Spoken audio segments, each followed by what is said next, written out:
कांग्रेस से इस्तीफा देते हुए अशोक चव्हाण ने ये कहकर कंफ्यूज बनाए रखने की कोशिश की थी कि वो कहां जा रहे हैं।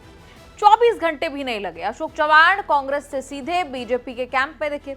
बीजेपी में ज्वाइनिंग के बाद अब दिख सकते हैं राज्यसभा की बेंच पर बीजेपी के बाकी सांसदों के साथ। कांग्रेस छोड़ने के गिफ्ट में मिल रहा है राज्यसभा टिकट। दूसरा इशू ऐसा है कि पार्टी ने मुझे बहुत कुछ दिया, मैं नहीं मना नहीं कर रहा हूं, पर ये भी सच है मैंने भी पार्टी के लिए बहुत योगदान दिया, जिसके लिए महाराष्ट्र में कांग्रेस पार्टी को निश्चित ताकत मिली, ये भी कोई डिनाई नहीं कर सकता। तो इट वॉज नॉट मतलब ये मैं पर्सनली ऑब्लाइज हूँ पार्टी के लिए, मेरे पार्टी की लीडरशिप के लिए मैं ऑब्लाइज हूँ, बट अचानक अगर तुम मेरे बौछार कोई चीज की करते हो उचित नहीं है। ठीक है, मैंने फैसला किया इंडिविजुअली, मैंने पार्टी को डैमेज करने की कोशिश नहीं की, it was my own personal decision, but मैंने भी पार्टी में मेरा योगदान क्या है मेरी नेशनल पार्टी जानती है। सार्वजनिक जीवन में काम करते हुए एक पॉजिटिव एटीट्यूड लेके, डेवलपमेंटल एटीट्यूड लेके आने वाले समय में काम करने की भूमिका मेरी है, पहले भी रह चुकी है और आज भी मैं जो आया हूं इस नए क्षेत्र में नई शुरुआत जब कर रहा हूं, तो मैं इसी डेवलपमेंट प्रधानमंत्री जी को जो सबका साथ सबका विकास ये भूमिका लेकर प्रधानमंत्री जो पूरे देश भर में जिन्होंने नेशनल इंटरनेशनल लेवल पे एक अलग अपनी छवि बनाकर एक अच्छा काम करके दिखाया है, निश्चित तौर पर इम्प्रेस हूं, निश्चित रूप से इम्प्रेस हूं मैं। अशोक चव्हाण पिछले एक दशक से बीजेपी के निशाने पर रहे हैं। बीजेपी के नेता जब भी कांग्रेस के घोटाले और घोटालेबाज नेताओं की लिस्ट गिनाते, अशोक चव्हाण का नाम मुंबई की आदर्श सोसाइटी घोटाले के कारण आता था। बीजेपी में आने के बाद अशोक चव्हाण को अब परमानेंट राहत मिल गई है, लेकिन अतीत कहां किसी का पीछा छोड़ता है। अशोक चव्हाण के कांग्रेस से बीजेपी में आने से पहले पीएम मोदी का एक पुराना बयान वायरल हुआ।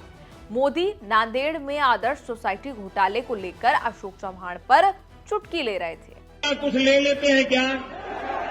अरे कुछ परिवार तो ऐसे होते हैं बेटी के घर की चाय तक नहीं पीते हैं। ऐसा ही है ना, ऐसा ही है ना। ये यहाँ के कांग्रेस के उम्मीदवार ऐसे हैं, अपनी बहन का ही छीन लिया।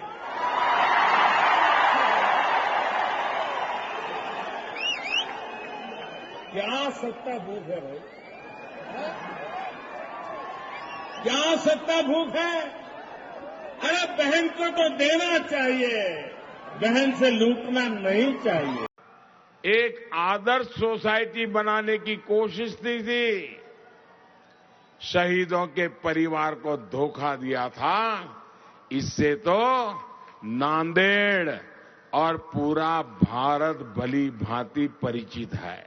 इस तरह के घोटालों पर नजर रखने के लिए ही हमारी सरकार ने रेरा कानून बनाया। सीएम या डिप्टी सीएम लेवल के नेताओं में अशोक चव्हाण महाराष्ट्र के दूसरे ऐसे बड़े नेता बन गए हैं जिनका करप्शन बीजेपी छिपा लेगी। अशोक चव्हाण से पहले ये गौरव अजीत पवार को हासिल हुआ था।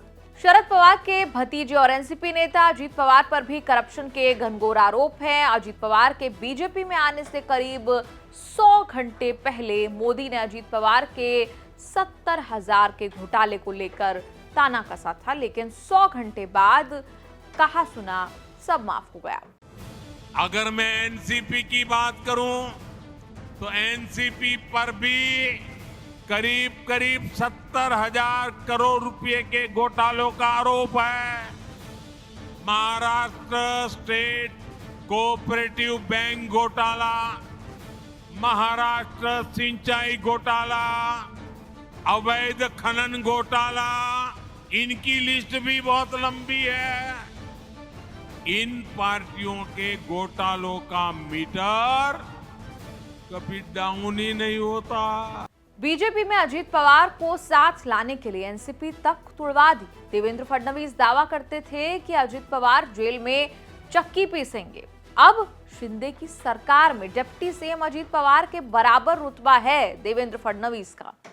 घोटाळ्यामध्ये अजितदादांची अवस्था आम्ही काय करणार?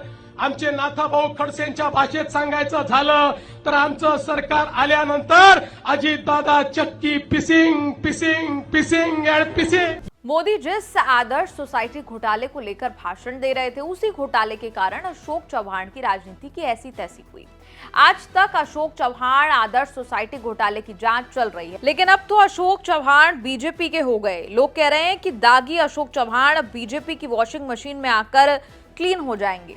उद्धव ठाकरे ताना कस रहे हैं कि भ्रष्ट नेताओं को बीजेपी में शामिल कर एमपी एमएलए बनाना ही मोदी की गारंटी है। राजनीति में अक्सर दल बदल करने वाले कुछ वक्त पहले से अलग अलग से हिंट देने लगते हैं। अशोक चौहान ने तो गजब कर दिया। एक दिन पहले तक महाराष्ट्र में सीट शेयरिंग के लिए कांग्रेस की ओर से उद्धव ठाकरे के साथ मीटिंग कर रहे थे। राहुल गांधी की भारत जोड़ो न्याय यात्रा के मुंबई पहुंचने से स्टिकर चिपका रहे थे। फिर अचानक विधानसभा सदस्यता, कांग्रेस कार्य समिति सब छोड़कर बीजेपी को गले लगा लिया।